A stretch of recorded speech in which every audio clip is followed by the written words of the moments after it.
And I'm Dylan Black. Welcome back.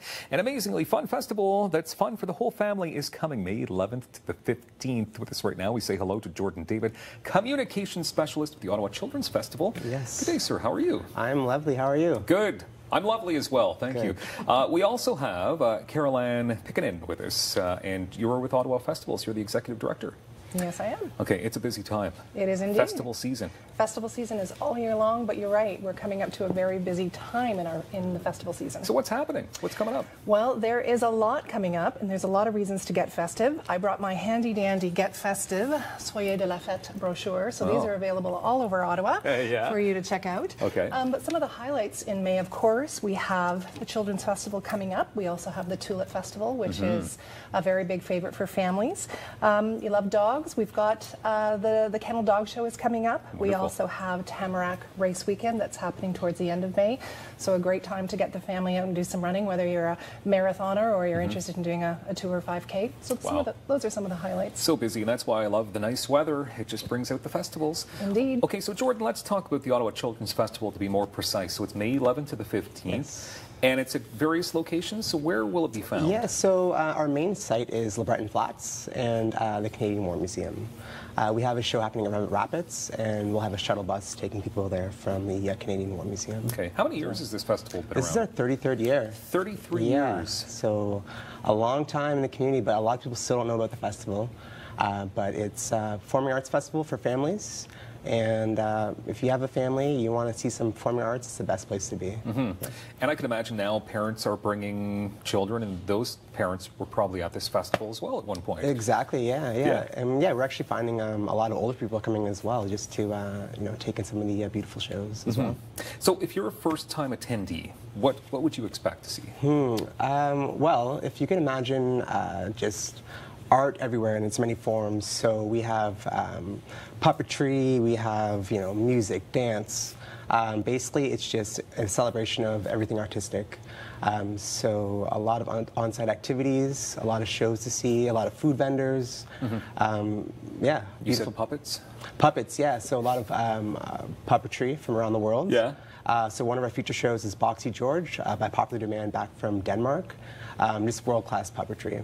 Yeah, that's a lot of fun when you have puppets. Yeah. I mean, the kids must love that. They love it, they do, and the yes. parents as well. Okay, now, it's exclusively not for kids, obviously. No, of course not, no. I mean, obviously, we like to target young audiences, and the whole point of the festival is to ignite kids and to show them, the artistic merits of everything you could do with your imagination. So we try to ignite the youth, but it's for everybody. Yeah.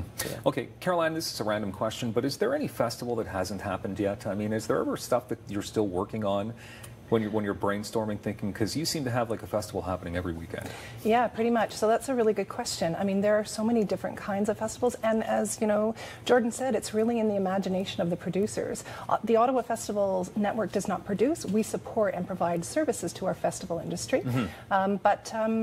Yeah, I'm sure there are some gaps, right? So, yeah, something to think about when you go back to the team, and just, I know, like you said, you don't produce them, but you sponsor them in a big way.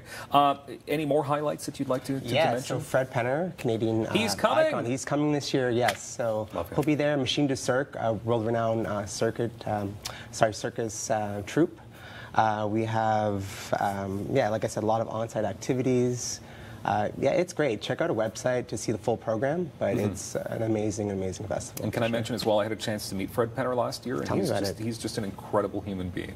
The person you see in the videos and on TV for all these years, just a good person. So good to see Fred. What is the cost then to get into, say, see a Fred Penner or the puppets? So the ticket ranges from $13 to $20, but to come on site, it's free. So if you just want to come enjoy some of the on-site activities, there's no charge. Oh, that's amazing. Okay. So clearly there's lots of learning, educational stuff for kids. Yeah, so this year we have Let's Talk Science, Nature Canada. We're doing a launch for World Migratory Bird Day. So yeah, I mean, we're about just, education, of course. What's going to be happening at the Bird Day? So we're going to be doing a demonstration with Birds of Prey. They're going to be talking about some of the birds in our community. Yeah, it's going to be great. Yeah, that just sounds like a lot of fun. So is that new this year? That's new this year, yeah. Yeah, because I don't think I've heard that before. Yeah. What about accessibility? Yeah, it's completely accessible. So, yeah. Okay, and all the foods you can imagine? So a lot of food, yeah, for sure. Yeah, for just about everybody. Yeah. But when I ask foods, though, are we we talking about foods of the world, or are we talking just, it just depends on who decides to? Yeah, it depends. I mean, we have, some things you'd expect.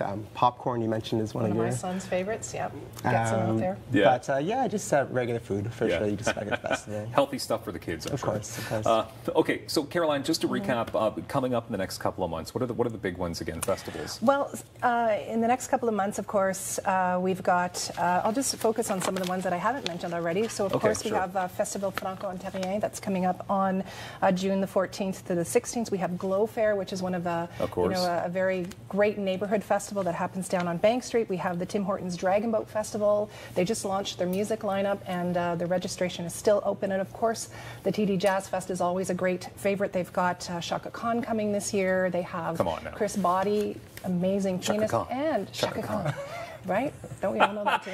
That's a good one. Yeah. Sorry, I didn't mean to cut you off there. That's okay. And excited. The other thing that Jazz Fest is featuring this year, as they generally do, are community musician stages and also dance performers this year. Wonderful. So much happening. Of course, Jordan David, we appreciate your time here as well with the Ottawa Children's Festival, May 11th to the 15th, coming soon in a couple locations, LeBreton Flats, Canadian War Museum, and a show happening at Remick Rapids Park as well. Thank you very much for being here. You're welcome. We're going to have a lot of fun. And thank you as well to Caroline Picanic. Thank you so much. Pitching in. Sorry. Pitching in. Pitching in. Got it. There it is. Thank you for being here. We've got more daytime coming up in moments right here on Rogers TV. Don't go anywhere.